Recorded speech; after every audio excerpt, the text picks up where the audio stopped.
Howdy everyone, 40mm. I love 40mm lenses and they don't come along often. To me, 40mm is the perfect standard field of view, and here we witness a particularly good looking specimen of this lens variety, the Sony FE 40mm f2.5G. I love small sized full frame prime lenses.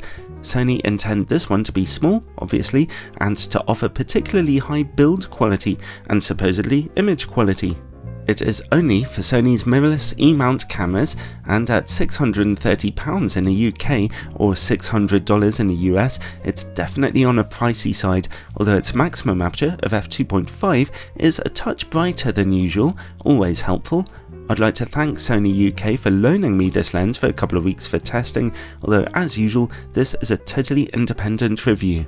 Let's look at its build quality first, and, well, it's beautifully constructed. The lens is small, but also tough and metallic, with an exterior design that's both pleasant on the eye and quite cool looking. It's based on a metal mount with a thin weather sealing gasket. The lens has an aperture ring with quite solid, positive clicks to it at every third of an f-stop. Video makers will be pleased to know that you can switch that clicking off for smoother control during video work. You get an auto manual focus switch and a focus hold button here too, and of course a metallic focus ring at the front. It turns extremely smoothly and the focus motor responds very well to it being used. Unfortunately, as you can see here, the lens exhibits some quite obvious focus breathing. The lens has not one, but two of Sony's linear focus motors handling the autofocus. They work silently and accurately and very quickly, especially in autofocus continuous mode, as you can see here. The lens comes with a very nice quality metallic hood, which looks just as gorgeous as the rest of it. Its filter thread size is 49mm, and its lens cap can fit on the front of the hood too. It weighs a light 173 grams, and it does not feature image stabilization. Overall, and interestingly, this is the best build quality that Sony offer in a lens. Even some of their G Master lenses seem a bit cheap compared to this lovely little monster. But even more important is image quality. I'll start by testing it on a full frame camera, my Sony a7R III, with its full frame 42 megapixel sensor. In-camera corrections are turned on for this particular test. In the middle of the image, straight from f2.5, image quality is absolutely razor sharp with excellent contrast. Corner image quality is virtually as sharp too. Nice. Stop down to f4 and the lens is razor sharp from corner to corner. As you might expect, the lens stays this sharp until you stop down to about f16, where the effects of diffraction cause softness. Overall though, a fantastic performance here on full frame. This is one sharp lens. Let's check out its image quality on an aps-c camera by testing it on my little Sony a5100 with its 24 megapixel crop sized sensor. Again, picture quality in the middle is looking absolutely spectacular, although at the brightest aperture there's a tiny touch of purple fringing visible here. Over in the corners the image is looking a bit softer. Stop down to f4 though, and the image looks excellent again, and at f5.6 even a touch sharper than that. As usual, the lens stays this sharp until you stop down to about f16, where the effects of diffraction cause softness. So on aps-c it becomes a little more important for you to stop down to f4, but the image sharpness is still very good overall. Now let's turn off in-camera corrections and take a look at vignetting and distortion on a full frame camera. I'm really pleased to say the lens shows only a touch of distortion in a pincushion pattern. At f2.5 there's a fair bit of vignetting, but that corner darkness falls so softly across the image frame that it's actually not very noticeable.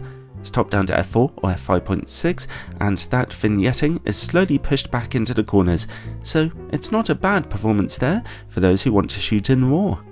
This lens can focus down to 25 centimeters, which is great for getting pictures of smaller subjects. At f2.8, close-up image quality is much softer than at normal distances, with some purple fringing visible too, but you only need to stop down to f4 to see a fantastic show again. Let's see how the lens works against bright lights now. It's a great performance here too. Contrast remains nice and high, and flaring low. There's just a touch of glaring around the bright point of light itself though. And while we're working in the dark, let's take a look at chroma levels. At f2.5, in the corners of your image, we see just a touch of smearing on bright points of light, but stop down to f4 and it's totally gone. Let's zoom out now and look for sun stars. They begin to emerge only at f11, but only really become noticeable at f16 or f22. Let's see about the quality of this lens's bokeh. f2.5 might not be a super bright aperture, but if you move in a little on your subject, then some very nice background separation is your reward. Further good news here is that this lens's backgrounds look gorgeously smooth in virtually all situations I could throw at it. And finally, related to bokeh comes longitudinal chromatic aberration. At f2.5, those bokeh highlights look more colourful than Gordon Ramsay's language on a bad day in his kitchen. At f4 though, it's greatly reduced, and at f5.6, it's gone.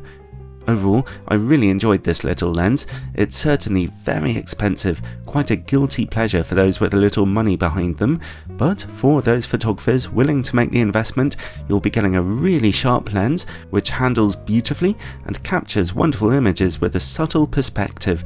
It definitely comes recommended.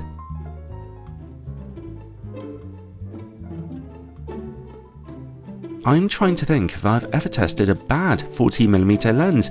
I don't think I have yet, and as a result, my brain is getting conditioned to like them all the more. Anyway, I really enjoy putting these videos together and I hope you find them helpful. If so, then check out my Patreon page down in the description below, where I like to put all kinds of bonus content for supporters who are helping this channel to grow. Hwyl fawr pawb.